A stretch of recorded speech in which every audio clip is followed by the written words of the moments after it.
In much the same way that binary trees can be traversed either depth first or breadth first, graphs can as well. Before we examine those algorithms, let's first consider what operations we might want to include in a graph abstract data type. The first two operations would be needed to construct a graph. We assume that we have a fully dynamic data structure that would allow vertices to be added and edges to be added as well. Enumerating the vertices can be done with either type of search, either going depth first or breadth first.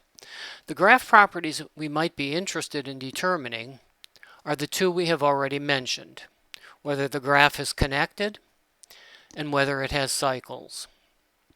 One final feature we might want to include is to determine the connected components. Now we are ready to discuss the two types of graph searches, beginning with the depth-first search. The best way to implement the depth-first search is with a combination of recursion and iteration. Recursion is used to go deeper, which means to follow one path until it can go no further. Iteration is used to visit neighbors. It involves a loop on all adjacent vertices. This algorithm is similar to the pre-order, in-order, and post-order binary tree traversals, which are all recursive algorithms. Because there are only two children, there is no need for a loop, but just two recursive calls. A traversal of a general tree that could have any number of children would need a loop across all children. Unlike a tree, graphs can have cycles, so it is necessary to mark visited nodes to avoid an infinite loop. In a directed graph, marks are needed to distinguish between a vertex that has been discovered versus one that is finished. This distinction is especially important if the search is being used to determine whether a graph has a directed cycle. Having described the characteristics of the depth-first search, let's now consider pseudocode for the algorithm. Because a graph can be disconnected, if we wish to visit every vertex, it is necessary to do what is often called a sweep. It involves looping over every vertex and using it as a starting vertex, provided that the vertex has never been visited. We start the depth-first search using the vertex provided by the sweep as the starting vertex. In the graph illustration, it would be necessary to start at vertex A, then G, and finally H to ensure that all vertices are eventually visited. Next, let's consider the depth-first search itself. It is past the vertex, which initially is the starting vertex.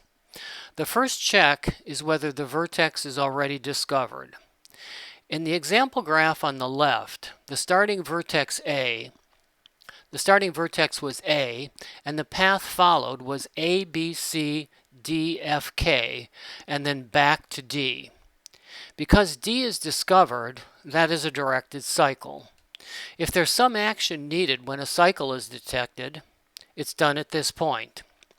Then the method returns so the recursion can back out.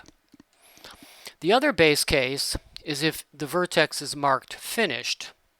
Notice that marking it finished happens at the end of the method.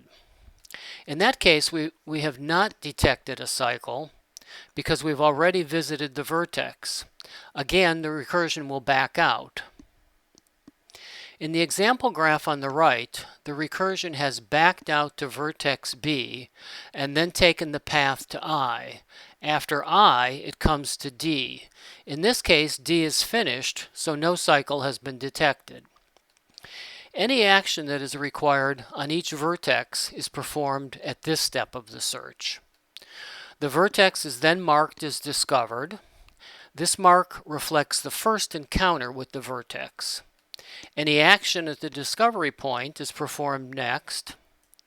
Then iteration is used to visit all adjacent vertices, and the recursion to go further along the current path.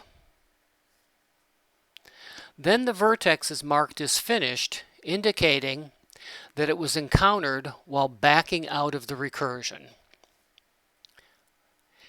Any action required at the finish point is performed here. Next, we consider the breadth-first search.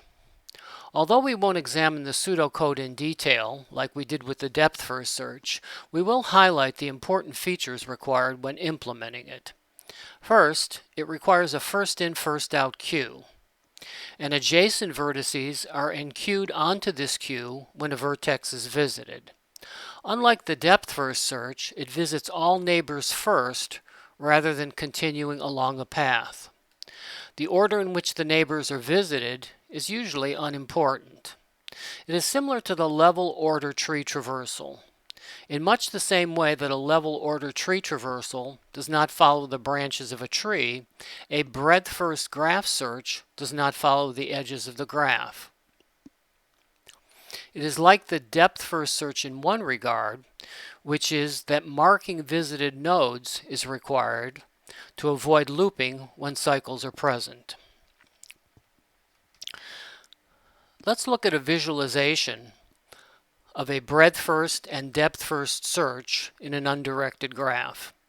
So we'll begin with the depth-first search first. And the thing to notice about the depth-first search is it's following the edges of the graph. And this was very similar to what occurred in the case of any of the recursive traversals. So in that case, it needed to back up. So notice when the arrow is going backwards, now it's going forwards, but once it reaches the vertex K, what you'll notice is that the direction of the arrow is going to be backwards. It's going to be moving in a backward direction. That's an indication that it's backing out of the recursion. All right, so at this point it has several more locations to visit. And then once it's visited all of them, and that will be in just one more vertex here, the last thing it's going to do is it's going to back completely out of the recursion. So in this case, it's going all the way back to the starting vertex. All right, with a breadth-first search, what we'll notice here is that in a breadth-first search, it's not going to follow the edges of the graph. And we saw a similar behavior with a level order tree traversal. So what it's doing is it's visiting the immediate neighbor. So in this case, it started at vertex, I believe it was I. And then it visits the neighbors of I, and then their neighbors' neighbors, and so on. So in this case, remember also it's using a queue, so there's no recursion, so we're not going to see that same kind of backing out.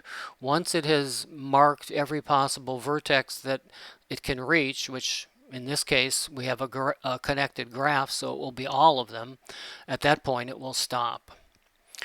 So that gives you an idea, a visual idea of the difference between a depth-first and breadth-first search.